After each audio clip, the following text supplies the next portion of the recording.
lillahi lahumul Fatihah. Bismillahirrahmanirrahim. Alhamdulillahi rabbil alamin. Ar-Rahmanir-Rahim. Maliki yaumiddin. Ya Allah, macam-macam di akhir zaman waktu baca Quran, geus teu kudu maca Quran, geus cukup di HP bae. Trek meres baca Quran pencet deui susu kalau. Barangna eta-eta ke. Ji atuh kuari mah loba nu kasalahan mencet. Aya nu ngahaja sih eta mah kan ngahaja mencet. Suga teh daun khusu. Orengana. Beda jeung nu di mah cenah ieu mah. Rada gelede. Akhir zaman kurang bisa na urang. Geus cilak. Antak mun masih kene resep ka HP geus teu ngajamin sorga da pokona. Teu ngajamin lantaran loba kene ka resep jasa berarti. Oh, ieu mah cenah kula mah kieu alhamdulillah cenah informasi doang tilok macam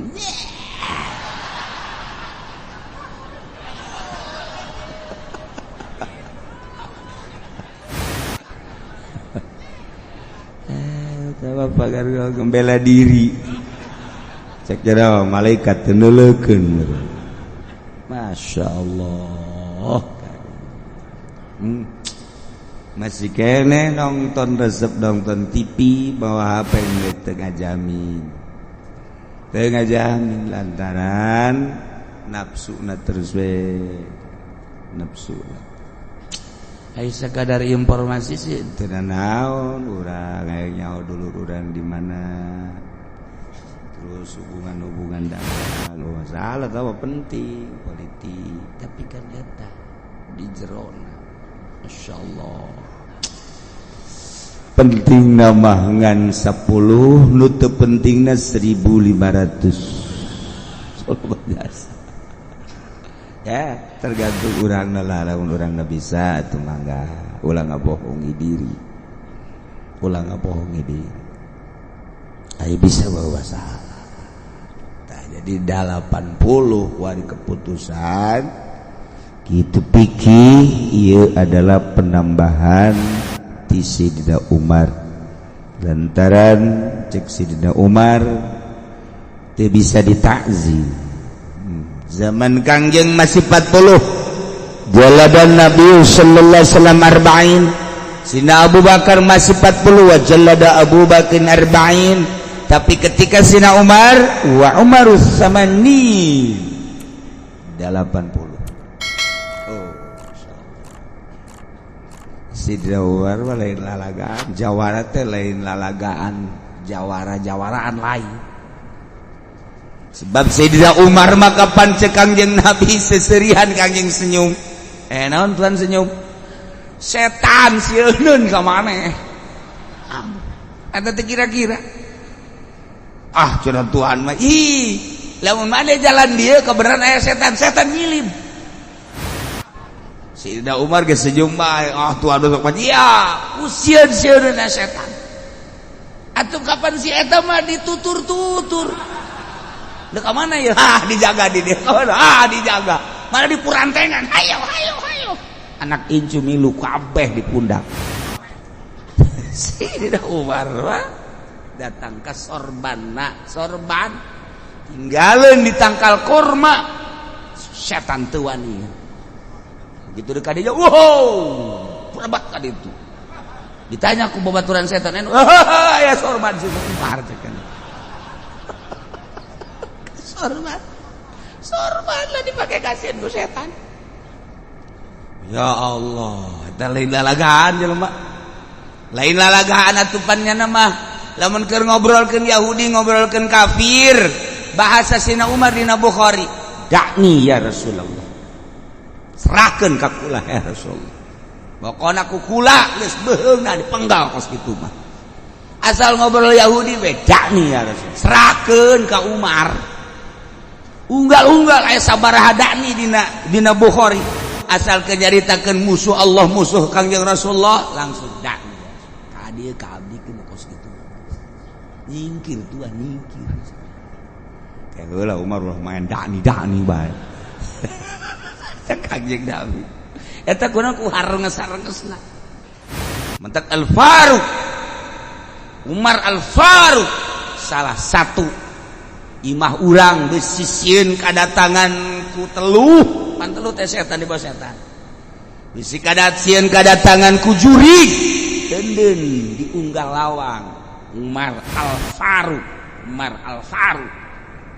setan wow aya merek eta sieun aing umpat setan ngumpat misalnya di imah Haji Pendita aya ieu teh merekan Umar Al-Faruq moal wani begitu Haji Pendita keluar nah aing sieun ge ka itu ka sia mah di ulah keluar kuduna tetap diintip setan mah kan hebat aing sieun ge ka itu cek tapi keluar awas ya kuy geus diancam bae kuy kaistimewaan Sayyidina Umar emang naon ketika Kangjeng Nabi nyaritakeun tentang alam kubur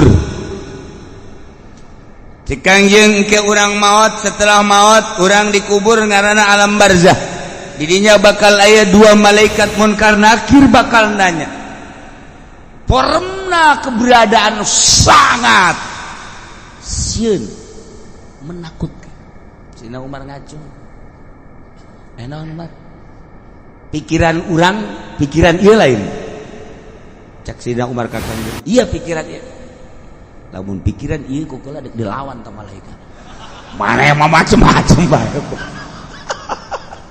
lamun masih kena pikiran dan anu ieu tetep kula mah dilawan bae beres ngaleos Kangjeng Nabi diundeg-undeg Sidina Ali coba yang nyamun maut bener tengah lawan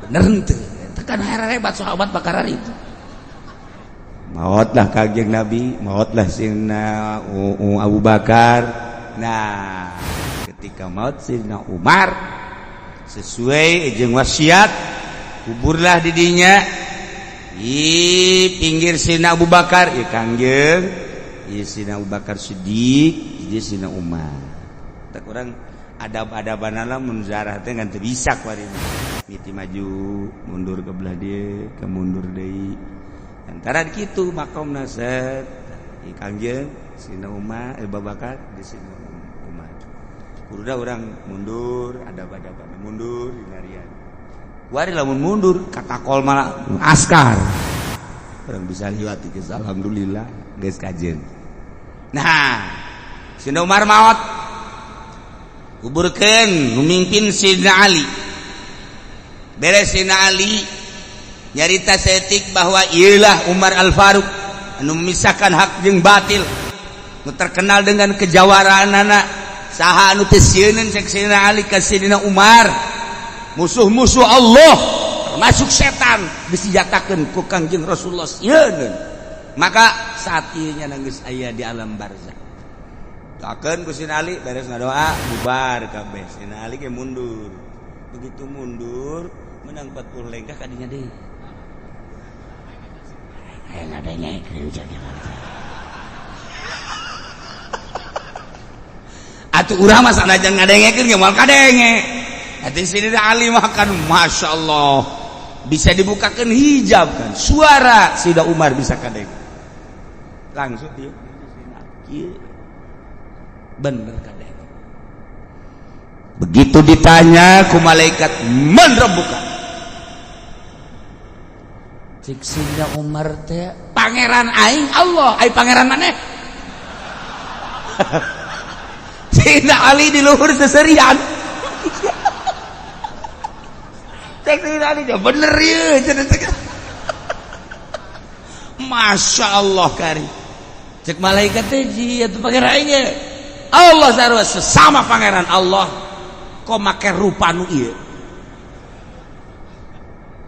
cicing eta malaikat diteruskan wa man nabiuka cek malaikat iya digigir ta nabi ta digigir aing ngarendeng jeung nyana tah. Cak nu saurang deui, emang ieu saha? Ieu Umar. Atuh kunaon ditanya. Atuh aing jauh Umar mah moal ditanya cak nya. Jawara tah mah atuh. Beuteung ngalaleos, kae kada ulah ngaleos. Robah banget ulah make banget anu nyingseun mukminin. Kafir, Yahudi, Nasrani silakan make banget nu mana bae ge. Tapi mukminin ulah make banget euy. Awas ya mun make banget tu ieu deui awas wae. Malaikat lapor Gusti Allah. Gusti, wara ieu mah jelema. Cak Gusti turunkeun banget sia rupana. Beres, Sayyidina Ali seserian. Kapangi kan baca seserian Ali, kunaon maneh? Mata dagu. Mun make seserian. Nyata ceknya teh anu baheula waktu dihareupeun Kangjeng Rasul ceknya dek dilawan ku kula ternyata kabeneran bener ditanya sakumaha tadi tah kajawaraan Sidina Umar lain keur hirup bae geus maot masih keneh nyana nulungan mukminin sejak etalah turun seetik wajah Munkar Nakir teu pati sieun jasa tepati serem jasa rada bahkan dititahkan ku Sidina Umar bagi jelema-jelema nu ditanya wali Allah kekasih Allah ulama-ulama sholihin awas kudu make senyum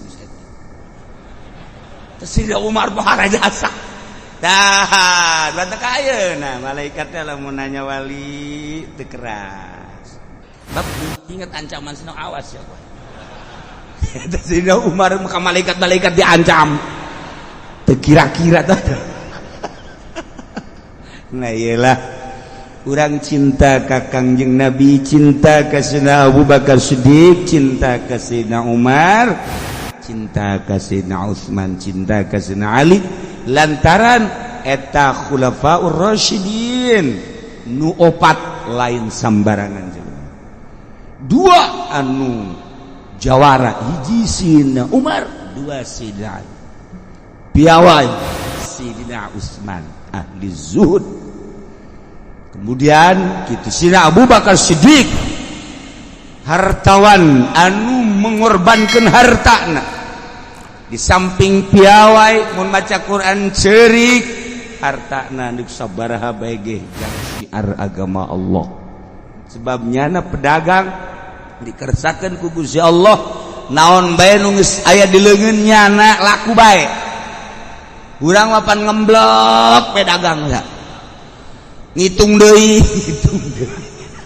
deres teu buruk mah nu buruk mah pan hese dagang nu buruk lamun geus 2-3 poe teu laku atuh geus muter di dieu muter Sayyidina Abu Bakar Siddiq bah asal geus aya di leungeun nyana dikersakeun ku Gusti Allah laku bae jeung untung bae maka selama hidup Sayyidina Abu Bakar Siddiq berjuang perang di samping eta ketegasan anu luar biasa hartana dipake ngabangun agama Allah ribuan onta ketika perang ribuan onta pakai meuli abid dimerdekakeun dan lain-lain sebagainya.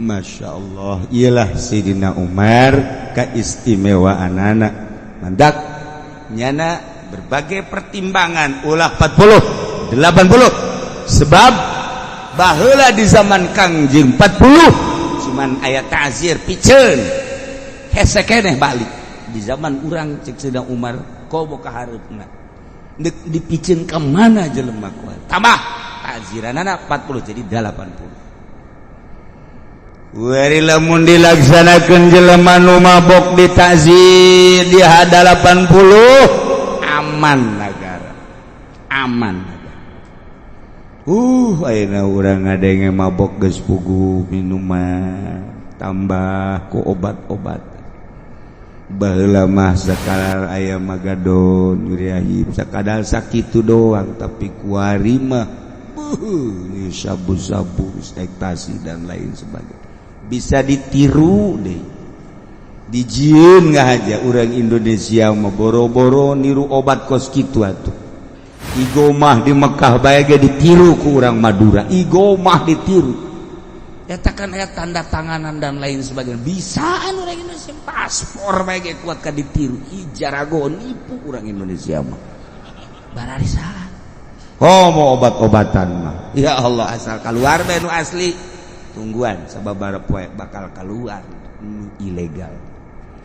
Nu palsu asal timbul obat nu asli timbul nu palsu selalu kitu bae di Indonesia. Mentak kuari geus hararese mana nu asli mana nu palsu. Aya kiai nu asli aya nu palsu. Sarua bae.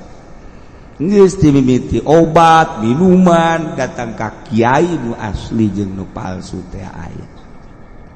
Di dunia urang keliru di dunia mah di akhirat mah moal.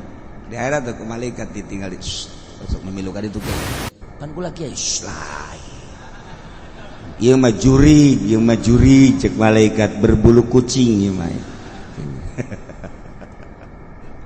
ya Allah ya Rabbi ieulah cerita Sidna Umar maka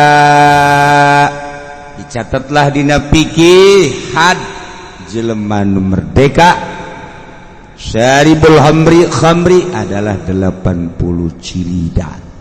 Abid 40 ciridan. Nah, eta teh Sidna Umar teh di mana eta menangna? Pertimbangan cek Sidna Umar salat zuhur 4 rakaat. Ketika dijadikeun Jumat jadi 2, nu 2 deui adalah khutbah. Khutbah teh adalah bagian daripada sholat rakaat. Mentek teu beunang sambarangan khutbah eta mah ulah ngaco-ngaco sebab sholat keneh. Hiji kudu boga wudu, 2 teu meunang ka kitu buka aurat, nomor katilu teu meunang ka pasil. Teu meunang ka pasil lantaran sholat keneh. Mentek ulah acak-acakan banyak khutbah sagala nyaritakeun kabeh. Khutbah nyaritakeun Agustus. Khutbah jarang jari teu beres eta mah khutbah salat nu 2 rakaat teh jadi khutbah. Mentak geus teu bagus teh kudu ditarjamah nya teh salat. Pengertianana salat. Geus lamun deuk ditarjamah meunang cek fikih narjamahkeun nu dibaca lain ader-aderan. Ieu kuarikan ader-aderan tungtung nama orang jadi hebat henteu ngadengikeun khutbah sugan tambah takwa aja henteu. Ya karena itu dah geus bandingan bahasa Arab daripada besi ngarusak. Meundang diterjemahkeun narjamahkeun babacaan nu dibaca. Ai nu dibaca dengan sabaris ai ngacona boh. Mun henteu ditek-trek ku masyarakat trek terus bae. Bangke turun khutbah maning dirantai khutib kos gitu asupkan ka sumur nah eta jadi pengertian ada lain khutbah ceramah gaganti sholat 2 rakaat mutatadina zuhur 4 jadi 2 deui jadi khutbah geus khutbahna teu meunang ngaco aya aturanna geus khutbahna ge kudu aya hamdalah kudu aya sholawat, kudu aya Quran, kudu aya wasiat, kudu aya doa Allahumma ighfir lil mu'minina wal mu'minat. Doa eta teh sah salat kabeh. Tak perhatikeun aya aturanna ieu mah lain sa khutbah. Teu diuk teu sah. Sebab diangkat sarakaat. Geus dipisah 2 khutbah teh sarua jeung 2 rakaat diuk heula. Diuk karak nangtung deui mun neretet bae jana diukan heuy ai sia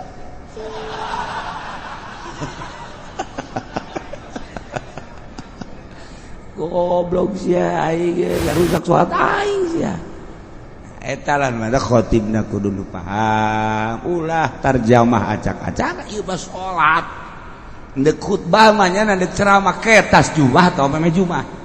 Oh, ceramah sadak nanya ada tekam budak geus tah. Cenah nu ngadengkeun atuh karasa ku sia berarti sia teu dipake karasa. Ieu mah keur salat ieu mah ditah Allah. Tungtung nama pan kulantaran salat ieu kan anu ngadengkeunage teu meunang teu ngadengkeun. Idza sa'idal khatibu 'alal mimbar fala tatakallam. Wa may yatakallam fala faqad lagu. Wa man lagu fala jum'atalah. Deuk kumaha coba? Di mana khatib naik ke mimbar, ulah ngomong, awas urang. Lamun ngomong berarti lalagaan sia lain keur salat. Wa man lagu fala jum'atalah, teu boga jumat sia teu sah. Atuh mah khatib berang lalagaan. Bila perlu main coklak di dieu.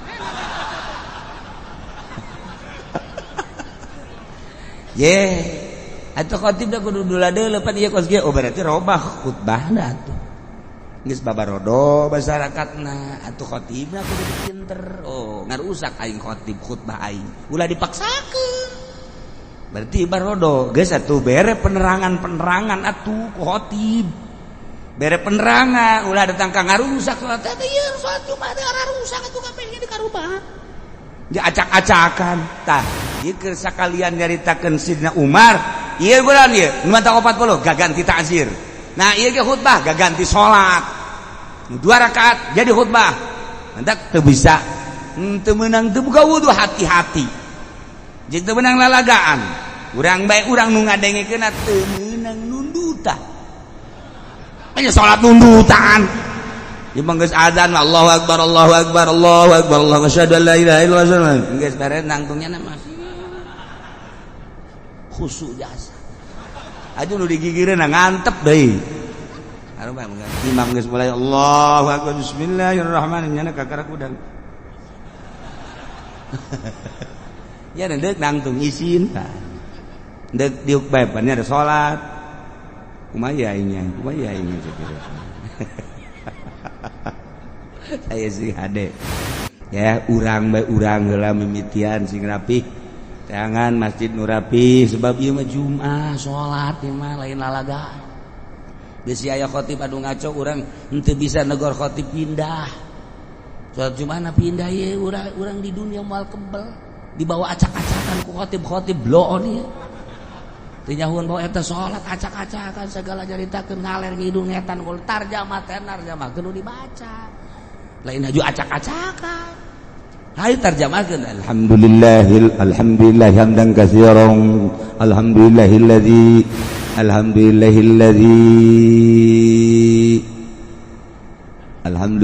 sia ngaco aing mah kagok aing ku suara sia.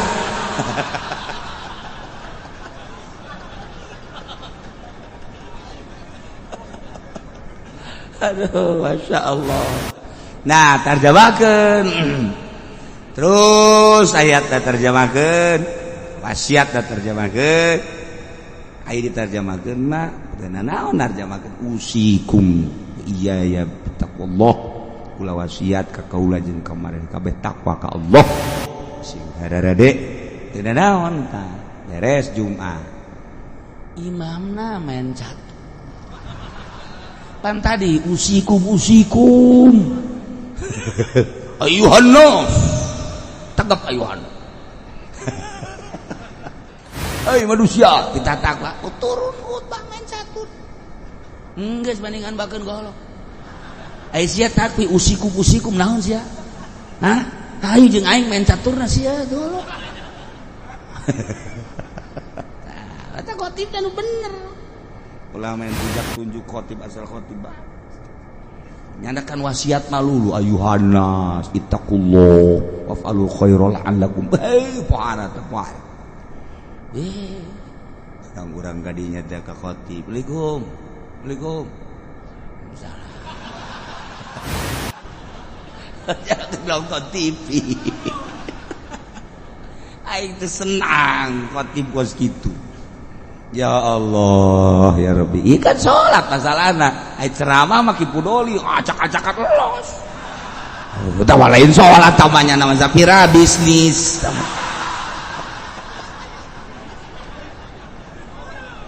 aduh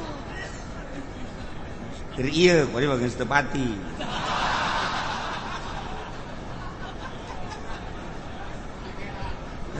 ya Allah ya Rabbi karena perubahan-perubahannya nama dere ya perubahan sia teh bencana.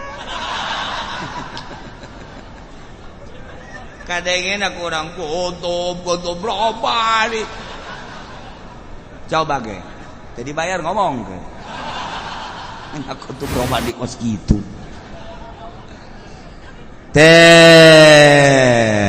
Iya khutbah berarti ganti soal sih hade.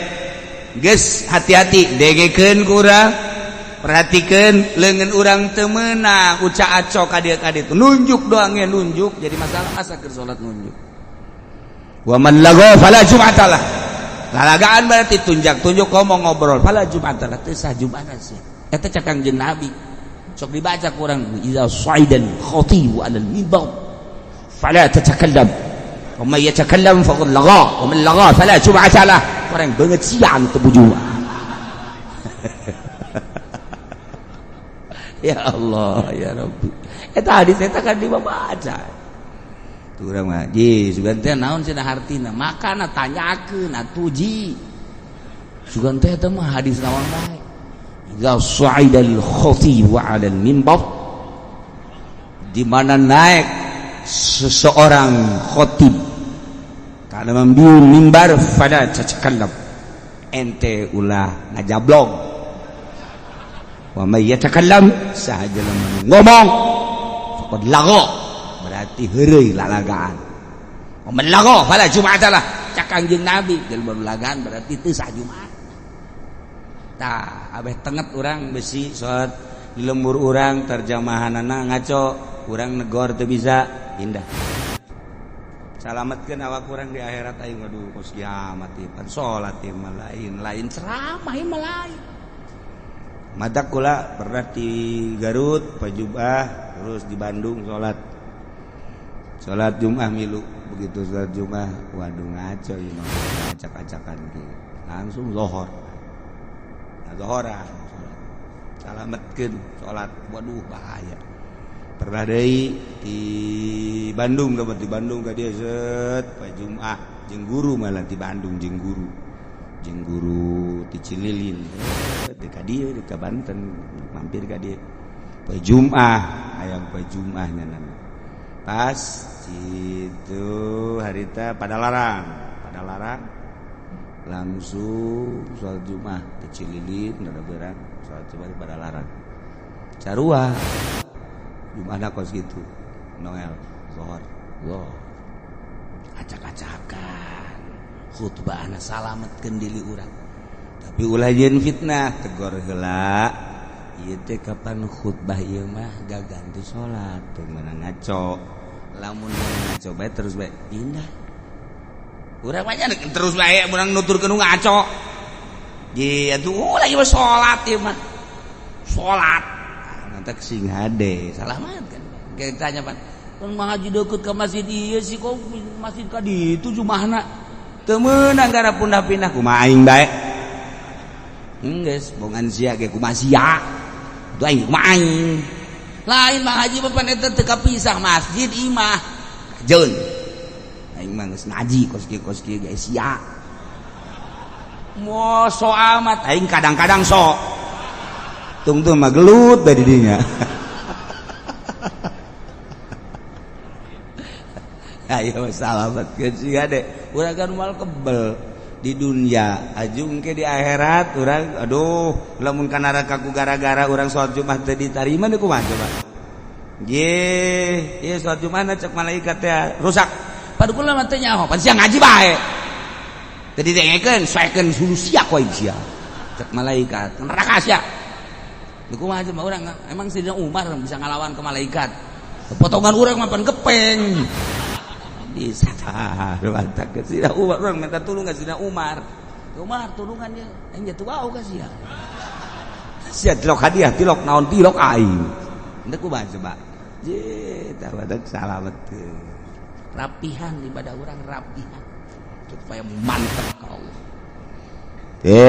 Mantap kurang pan sesuai kurang syariat saha nu bogana Allah nitahna ku batu Allah ulah sok dimodif